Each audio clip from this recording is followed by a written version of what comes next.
And movies లో కూడా నటిస్తారని విన్నాను. మూవీస్ లో జరుగుతున్నాయండి. హిందీలో ఎందుకు వెళ్తున్నారు, తెలుగు వద్దంటున్నారా? అలా ఏం లేదు. ఏమైపోతుందంటే నాకు హిందీ ఫ్రెండ్స్ కూడా చాలా మంది ఉన్నారు. నేను మొన్న ఢిల్లీకి వేసి వచ్చాను, మీరు చూసారు.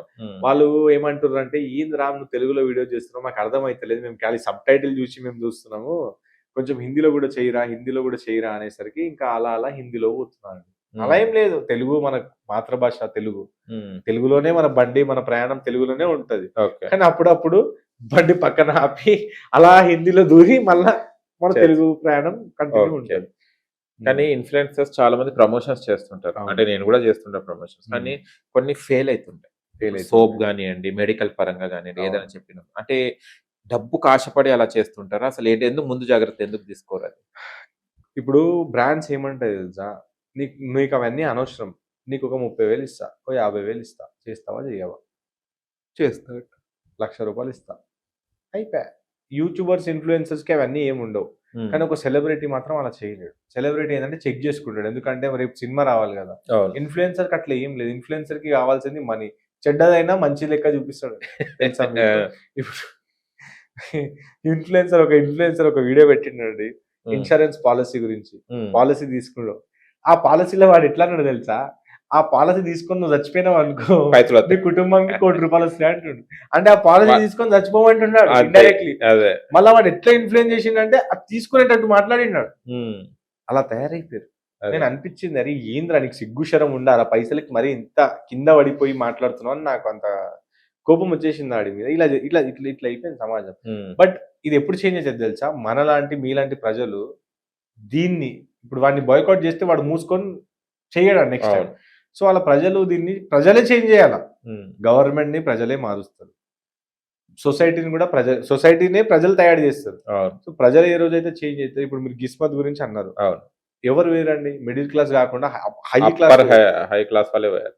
ఏం అవసరం వాళ్ళకి అంటే, వాళ్ళకి ఎన్ని పైసలు ఉన్నా కానీ ఆ మెంటాలిటీ ఆ మెంటాలిటీ ఎప్పటికీ పోదు. ఇప్పుడు నేను థాయిలాండ్ గురించి పోయినాను.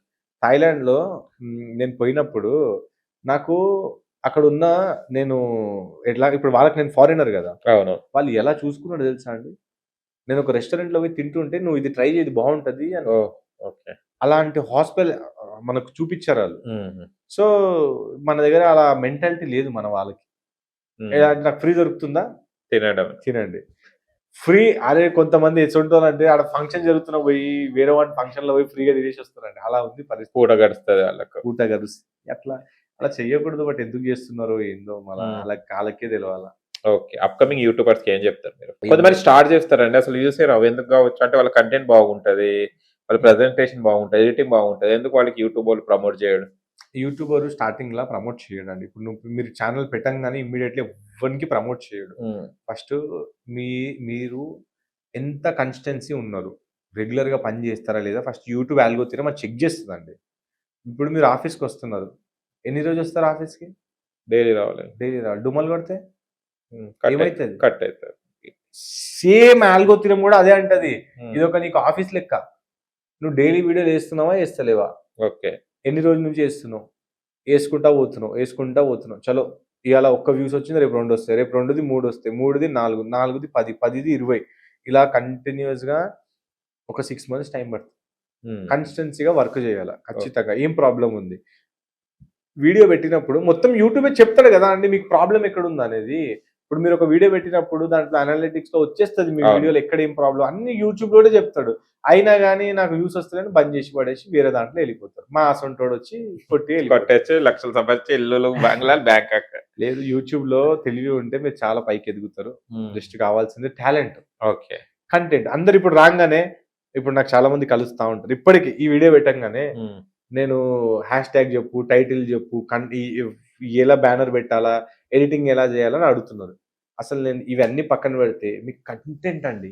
ఇవాళ ఎన్టీఆర్ గారి బర్త్డే, మీరు ఎన్టీఆర్ గారి గురించి ఏమైనా పెట్టండి వైరల్ అయిపోతుంది. అలా కంటెంట్ పెట్టాల. ఓకే, సో వాళ్ళు చెయ్యరు. టైటిల్ చెప్పు, థంబ్నెయిల్ చెప్పు, సెట్టింగ్లు చెప్పు అంటే ఏం చెప్పాలి నేను? నీ కంటెంట్ లో దమ్ము, నీ వీడియోలో స్టోరీ లేకపోతే ఎట్లా వైరల్ అవుతుంది? #tags వల్ల పోతాయండి వీడియోస్? పోతాయి, పోవని నేను చెప్పాను. మీ వీడియోలో దమ్ము లేకపోతే #, ఏం చేస్తుంది తెలుసా, ఒక 4గురికి పుష్ చేస్తుంది అంతే. నలుగురికి పుష్ చేసినప్పుడు నలుగురిలో నలుగురు మంది చూడకపోతే ముందు పుష్ చేయదు అది. హ్యాష్ ట్యాగ్ టైటిల్ పని ఏం తెలుసా? మీ వీడియోని ఒక 100 మందికి పుష్ చేయడం. 100 మందికి పుష్ చేసినప్పుడు 100 మందిలో అట్లీస్ట్ 60 మెంబర్స్ చూడకపోతే మీ వీడియో డౌన్ అయింది. సో ఆల్గోరిథంకి ఏమనిపిస్తుంది అంటే జనాలు చూస్తలేరంటే ఈ వీడియో ఫ్లాప్, వేస్ట్, అది ఆపేస్తుంది. సో మీరు ఒక వీడియో పెట్టినప్పుడు మొత్తం చూడాలా. మొత్తం చూడాలంటే అలాంటి కంటెంట్ ఇవ్వాలి. అలా ఇప్పుడు 'ధురంధర్' సినిమా ఉంది, మనము 15 నిమిషాలు రీలే చూడడం చక్కగా 4 గంటలు, మీరు 3 గంటలు సినిమా చూపించిండు ఆయన. ఆదిత్య ధర్ 4 గంటలు సినిమా చూపించిండు ఆయన. 4 గంటల సినిమా ఇట్లా ఓపికతో నేను చూశాను.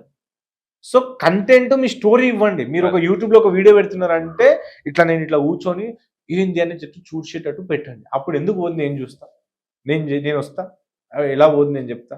అవన్నీ చూడరు కానీ అన్న నాకు ట్రిక్కులు చెప్పు, లసన్ చెప్పు, అది కంటెంట్ లేదు ఏం ట్రిక్కులు చెప్తా అంతే కదా. సో ఇలా మనము 4 గంటల సినిమాకు 4 గంటల సినిమా మనకు చూపించినోడు ఎంత కంటెంట్ ఇచ్చిందండి. అలా కంటెంట్ ఇవ్వండి మీరు కూడా. ఓకే, ఖచ్చితంగా మీరు వైరల్ అవుతారు. మీకు కూడా lakhs లో సబ్స్క్రైబర్స్ ఉన్నారు. 7 lakhs కదా. 7 lakhs యూట్యూబ్ లో ఉన్నారు. 5 lakhs దగ్గరలో చాలా ఉన్నాయి. ఇన్స్టాలో 5 lakhs ఉంది, యూట్యూబ్ లో వేరే వేరే ఛానల్ అన్ని దాంట్లో ఉన్నాయి 5 కదా. lakhs ఉన్నాయి. మళ్ళీ మీకు ఒక జబర్దస్త్ నుంచి కానీ, శ్రీదేవి డ్రామా కంపెనీ నుంచి కానీ, లేకుంటే బిగ్ బాస్ నుంచి కానీ కాల్ వచ్చిందా? నేనైతే ఇప్పటిదాకా చూడలేదు. ఎందుకు రావట్లేదు? కాల్ అయితే నాకు రాలేదండి. బట్ దాంట్లో నాకు చాలా మంది ఫ్రెండ్స్ ఉన్నారు. చాలా మంది సెలబ్రిటీస్ కానివ్వండి, పెద్ద పెద్ద స్థాయిలో ఉన్న వాళ్ళు కూడా ఫ్రెండ్స్ ఉన్నారు. కాల్ ఎందుకు రాలేదు నాకు తెలియదండి. నా కంటెంట్ కి వాళ్ళ కంటెంట్ కి సెట్ అయిందా లేదా అది కూడా చూస్తారు ఎవరైనా. సో దానికి దీనికి మ్యాచ్ అయితే పిలిపిస్తుండే, మ్యాచ్ కాలేదేమో. నాది ఎంటర్టైన్మెంట్ అంత కాదు. మీరు చెప్పింది జబర్దస్త్, శ్రీదేవి డ్రామా కంపెనీ ఇవన్నీ ఎంటర్టైన్మెంట్ సంబంధించి. మనది వచ్చేసి నాలెడ్జ్, ఫన్ ఉంటది. ఫన్ తక్కువ ఉంటది, ఫన్ 20% ఉంటే నాలెడ్జ్ ఎక్కువ ఉంటది మనం.